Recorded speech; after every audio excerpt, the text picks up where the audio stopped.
Outcome Productions podcast. Welcome to another episode of the Outcome Productions podcast. Today we're here with Angye Puig. Hey Angie, how you doing today? How you feeling? I'm good. I'm a little nervous, but good. You're nervous? Nah, you're gonna do great. I want to thank you very much for giving us your time. And we know that you're a busy girl.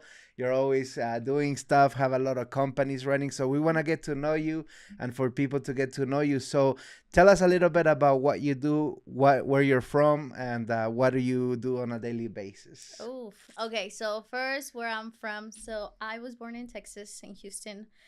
My parents got divorced when I was very young. So I lived a part of my life very young in Texas and all of my teenage years in Mexico. So Okay. that's why my Spanish is really good. I moved back to Texas with my dad when I was 15 years old. I was there finished high school there, and then I moved to Idaho for college. When I went on a mission, and I met my ex-husband there, and that's how I ended up here in Utah. Oh, Yeah, okay. he's from Utah. So I came here. I've been in Utah for 10 years. So I think I believe that I am more of a Utahn than a Texan then a now. Texan. Okay. Yeah.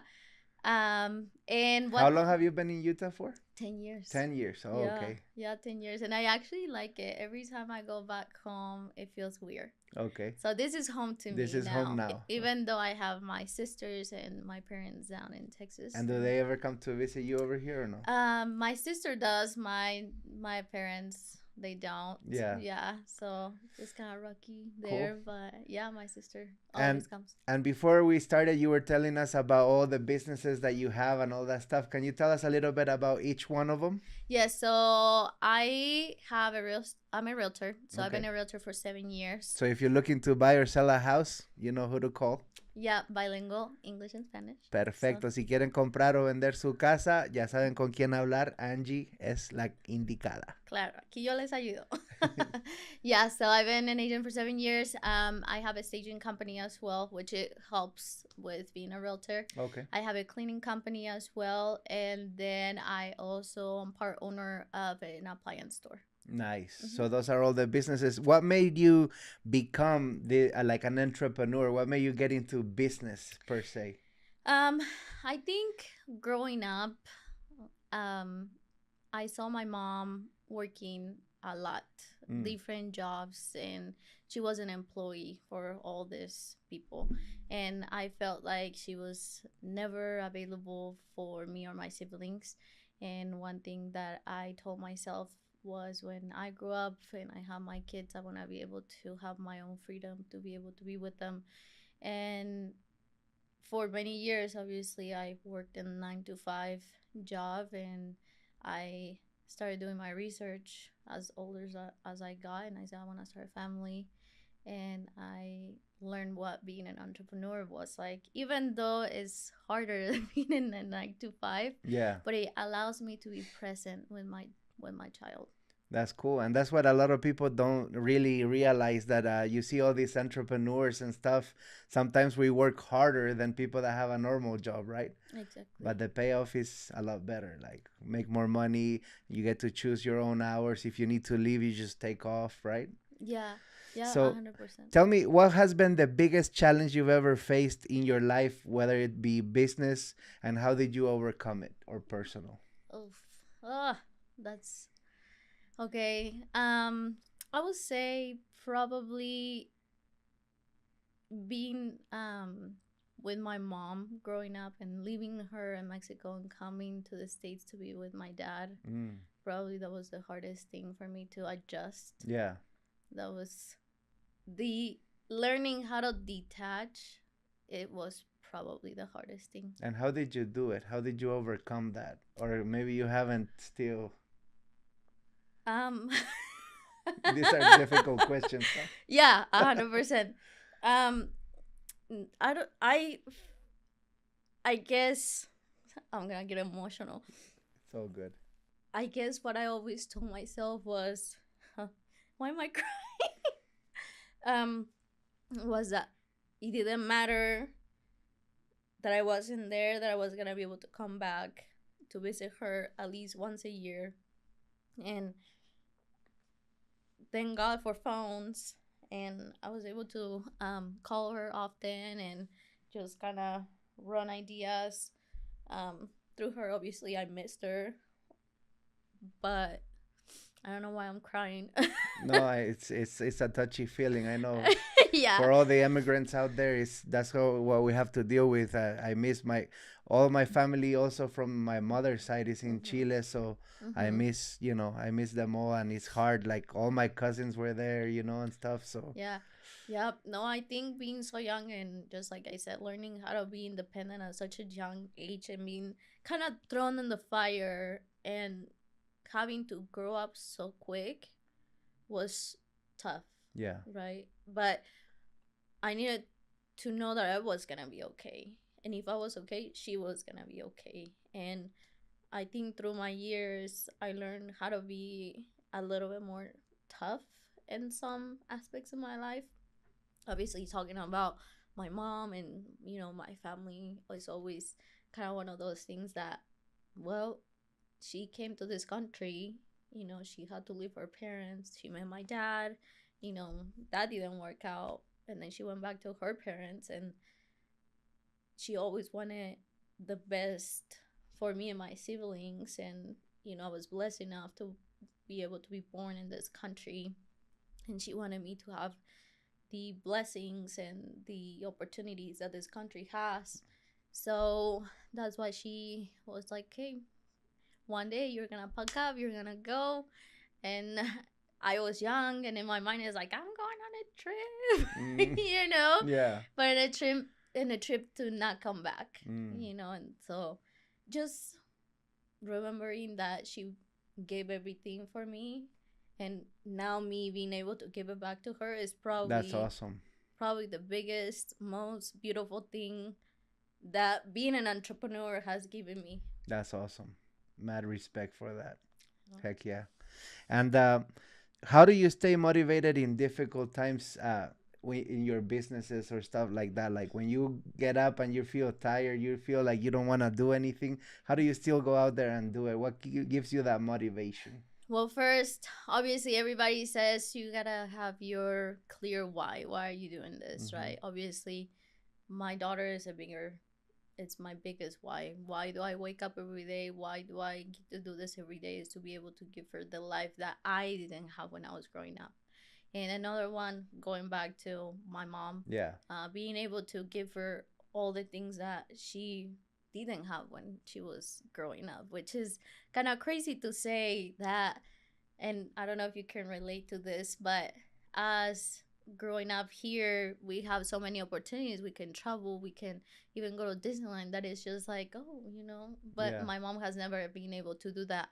Um, but just knowing that I can give my daughter all the amazing things and the great life that I can, and being able to provide also those things to my mom's inner child, those are the things that fulfill me. And I have an amazing partner too.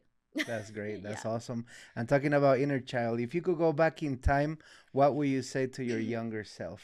Like Right. 5-year-old Angie playing um out there. I've been thinking about that actually, and I would just tell her to not don't doubt yourself. Don't doubt yourself, because there's so many people out there that will bring you down. But if you look at yourself in the mirror, you know you're that badass and you got this no matter what. It doesn't matter how difficult things are, you will always come on top. You will always achieve all your goals, and you gotta run the the course and never look back.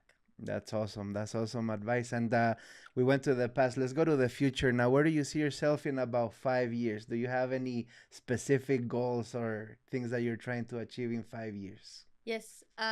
One thing in 5 years, obviously I don't want to have as many businesses as I have, so probably one thing that we're talking about is selling our appliance Okay. store. So we're in the process of doing that.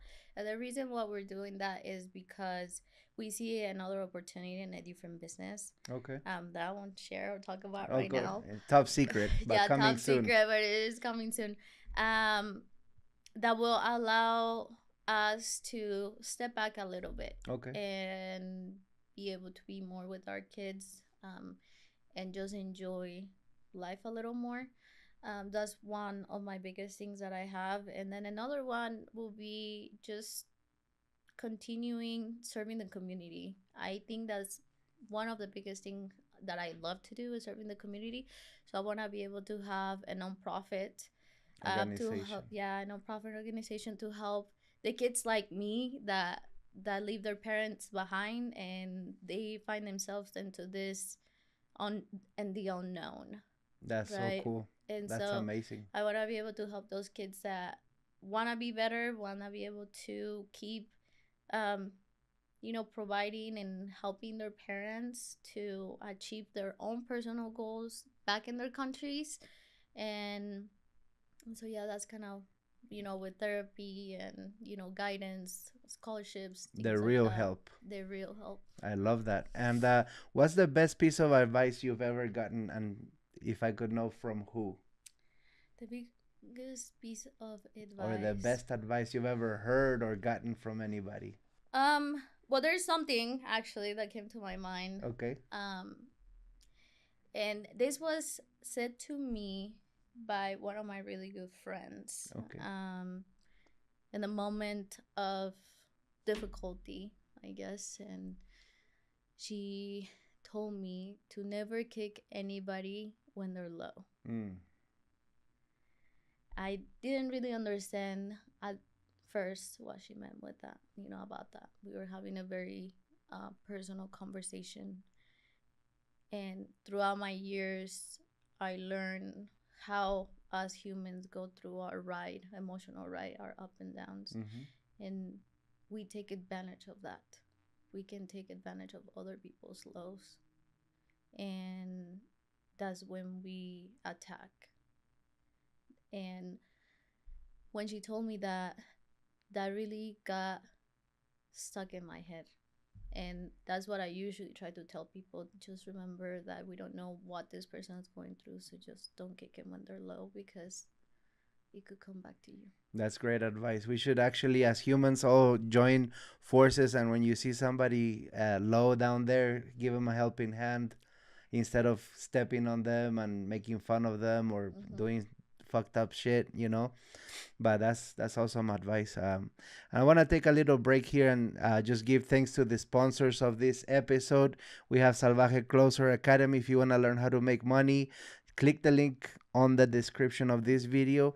And A&T West Paint and Drywall. If you need painting for your business or your home or drywall services, call them at 801-687-0133, 801-687-0133. All the information will be there.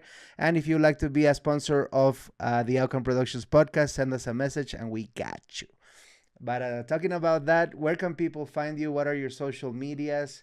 What are your handles? And we're also going to put that in the description of this video. Super simple. It's just my first name, so it's Angye Puig. But Angye spells with the Y, so it's Angye Okay. Puig. So my Instagram and my Facebook, same. Perfect. And we're going to have all her links in the description. So go follow her, and all her, all your companies are linked to your personal. Okay. Yeah, all of them are in my Instagram. So if you need anything from her, she does a bunch of stuff. If you need appliances, if you want to buy or sell your house, cleaning services, and staging. Yes. If you're a realtor and you need staging, perfect. Yeah, got you. So yeah, is there anything else you would like to add or say to the people? Shout outs, anything else? I would just say, if you have the opportunity to do something different, it doesn't matter how scary it is, do it. Just go for it. Just go for it, because the being scared will never allow you to grow. That's excellent advice. Jumping into the fire and really feeling the heat is what's gonna help you achieve exactly what you want in life. If you stay back and you just watch, years are gonna go by. You're gonna be old and you're gonna wish that you had the opportunity, but the opportunity is gone. Is gone. Yep, life is short. So yeah, thank you very much for your great words of advice, for your great story, and sharing that with us and everybody watching at home. Thank you again for your time. I'm very, very grateful because I know you're busy. So I want to thank you guys too for joining us today and watching another episode of the Outcome Productions podcast. We'll see you on the next one. Bye. Outcome Productions Podcast.